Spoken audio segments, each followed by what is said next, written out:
नमस्कार दोस्तों, कैसे हैं आप सब। उम्मीद करती हूँ कि आप सब बहुत अच्छे होंगे। आज के वीडियो में हम बात करते हैं हनुमान चालीसा पाठ के बारे में।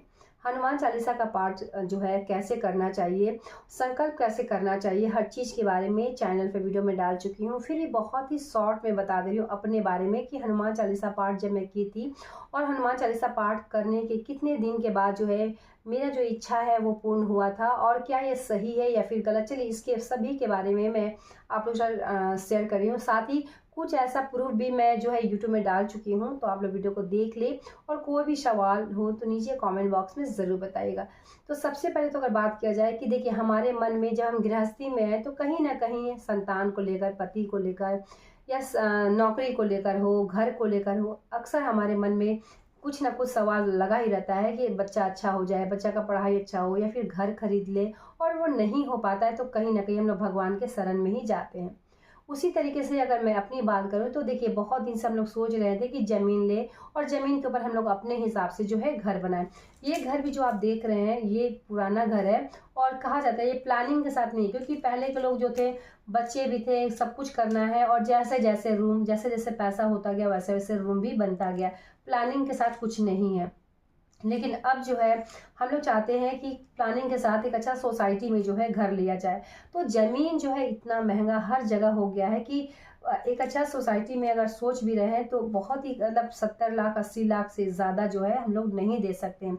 लेकिन करोड़ों का जो ज़मीन जो है, सिर्फ ज़मीन, जो कि घर भी मैं नहीं बोल सकती क्योंकि इसके ऊपर भी घर बनाना है। और वो सब वीडियो जो है मैं आप लोगों के साथ शेयर ज़रूर करूँगी कि कैसे जो है मैं ज़मीन ली। भूमि पूजन मेरा हुआ था, भूमि पूजन के भी वीडियो में डाल चुकी हूँ। और सबसे ज़रूरी ये बात है कि अच्छे से आप समझ लें कि जिस तरीके से अयोध्या में प्राण प्रतिष्ठा हुआ था 22 जनवरी को, और 22 फरवरी को जो है मेरा भूमि पूजन हुआ था। तो 22 फरवरी को भूमि पूजन हुआ था, और थोड़ा लेट से ही हम लोग जो है घर में काम भी लगाए। तो अभी स्टार्ट हुआ है, मैं आप लोग के साथ शॉर्ट्स में या फिर लॉन्ग में आप ज़रूर शेयर भी करूँगी।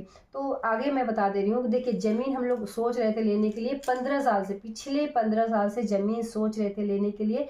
लेकिन बजट बहुत ज़्यादा हो जा रहा था, या फिर कहीं ना कहीं हम लोग मिडिल क्लास फैमिली में हर कुछ लेते हुए, बच्चे हैं, फैमिली है, सब कुछ लेते हुए, घर भी लेना है करते हुए, तो थोड़ा सा प्रॉब्लम हो जाता है। हर किसी के साथ ये लगा ही रहता है।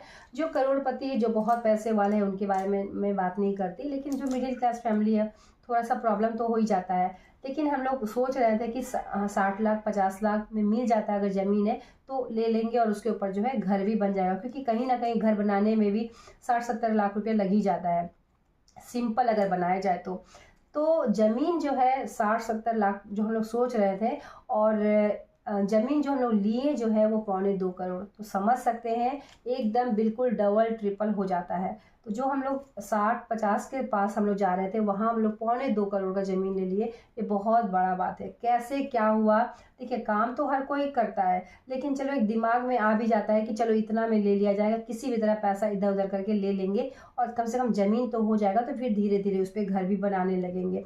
लेकिन ये आइडिया भी कैसे हुआ, कैसे हम लोग ज़मीन लिए, और बहुत अच्छा सोसाइटी भी है, मैं आगे आप लोगों के साथ ज़रूर शेयर करूँगी।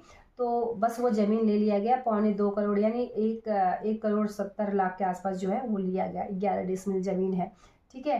तो ये जो पाठ मैं की थी, पाठ करने के बाद कुछ दिनों के बाद कहा जाए, यानी 1-1.5 महीने के बाद किया जाए, उसके बाद से ऐसा हुआ कि हाँ चलो एक अच्छा ज़मीन है उसको ले लेते हैं। अभी उसमें काम चल रहा है, और जो है फर्स्ट सेकंड थर्ड फ्लोर तक वो बनेगा। और कैसे क्या हो रहा मुझे नहीं पता कि कैसे कहाँ से पैसा आ रहा। देखिए काम तो हर कोई करता है, बिजनेस है तो थोड़ा बहुत काम आदमी लगा ही रहता है, अप डाउन जीवन में लगा ही रहता है। लेकिन हर किसी भी चीज़ को अगर हम करना चाहें और अगर सही से दिशा नहीं मिल जाए तो उसी में कहीं ना कहीं हम लोग गड़बड़ा भी जाते हैं। तो ज़मीन जो है ना 1.25 करोड़ के आसपास ले लिया, और घर भी बन रहा। तो घर में भी आप सोच ही सकते हैं कि घर बनाने में भी कहीं ना कहीं एक तो लग ही जाएगा। तो कहाँ से कैसे क्या हो रहा ये कुछ समझ में नहीं आ रहा। लेकिन पाठ करने के बाद ज़मीन लिया गया, पाठ करने के बाद उसमें काम लग गया। अभी भी मैं कोशिश करती हूँ कि जब भी मुझे समय मिले मैं हनुमान जी की पाठ करूँ, और बजरंग बली। वैसे मैं सभी पूजा पाठ करती हूँ, ऐसा कुछ नहीं है कि सिर्फ बजरंग बली का ही मैं पूजा पाठ करती हूँ। जो भी घर में नियम है, जो भी घर में पूजा पाठ है, जो भी महिलाओं को करना चाहिए, मैं कोशिश करती हूँ कि मेरे द्वारा किसी को कष्ट ना हो। अगर मैं मुझसे अगर कोई भी ऐसा चीज़ है कि उसको हेल्प हो सके, तो मैं अपने में कोशिश करती हूँ कि कमी कर दूँ, लेकिन उसको वो चीज़ मैं पूरा कर दूँ, अब मेरे से अगर हो सके तो। और ऐसा नहीं कि ज़रूरत से ज़्यादा इतना करे कि हाँ वो भी खुश रहे और मेरा भी बहुत ज़्यादा नुकसान ना हो। तो मैं कोशिश करती हूँ, एक तो किसी का दिल जो है कभी भी नहीं दुखाना चाहिए, दूसरा जो है हम लाख पूजा पाठ करते हैं, लेकिन अगर कर्म अच्छा नहीं है, अगर सोच अच्छा नहीं है, तो वो इंसान कभी भी आगे नहीं बढ़ सकता है। तो सबसे पहले तो अपना सोच को इंसान को सुधारना चाहिए। दूसरा जो है पूजा पाठ नियम, जो कहता है नियत बरकत, ये सब नियत होनी ही बरकत होता है, तो ये बात भी आप समझ ले। और तीसरा जो है कि अगर आप हनुमान चालीसा का पाठ करती हैं, नियम पूर्वक करती हैं, किसी भी तरह का उसमें छल नहीं करती हैं, और बहुत सारे लोग जो मुझे बोलते हैं कि क्या एक मनोकामना एक बार जो हम लोग पूजा पाठ करते हैं तो उसमें 2 मनोकामना पूर्ण हो सकता है। देखिए कहीं न कहीं इसी को कहा जाता है कि नियत में उलट का क्या मतलब खोट आना, तो ऐसा भी कार्य आपको नहीं करना है। देखिए एक चीज़ अगर हम सोच रहे हैं कि किसी बच्चे का नौकरी हो जाए या फिर वो नहीं हो पा रहा, किसी भी कारणवश वो एक मतलब सफलता नहीं मिल पा रहा है, फिर घर नहीं बन पा रहा, और इसके साथ कुछ और भी आप जोड़ दीजिएगा, तो वो भी नहीं होने वाला है जो हो सकता है। इसीलिए पहले एक पूर्ण हो जाए, कोशिश करें कि वो पूर्ण हो जाए, उसके बाद पूजा पाठ तो लगा ही रहता है। आप फिर किसी दिन किसी समय आप जो है चालीसा का पाठ करें, और फिर कोई मनोकामना जो है आपका पूर्ण हो जाएगा।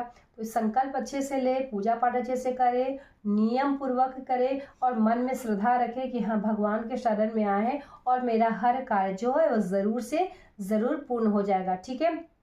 और अपने मनोकामना को कभी भी किसी के सामने नहीं बोलना चाहिए। अगर हम जो चाहते हैं वो हम किसी को अगर बोल दें तो वो कार्य कभी भी पूर्ण नहीं होता। इस चीज़ को आप मान कर देखिएगा। कहीं न कहीं आप नज़र बोले या फिर कुछ भी बोले, वो चीज़ आपका होना ही नहीं है। इसलिए मनोकामना पूर्ण जब तक ना हो जाए तब तक किसी से कुछ भी ना बोले। और हनुमान चालीसा का पाठ आप ज़रूर से ज़रूर करें।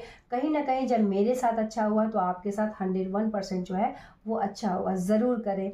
और पाठ अगर करती हैं तो सुबह ब्रह्म मुहूर्त में करें या फिर रात्रि में करें। तो सुबह का अगर बात करूँ तो दोनों ही अनुभव मैं आप लोगों के साथ शेयर कर दे रही हूँ, ठीक है। सुबह अगर आप करती हैं तो 4 बजे से शुरू कर देना है।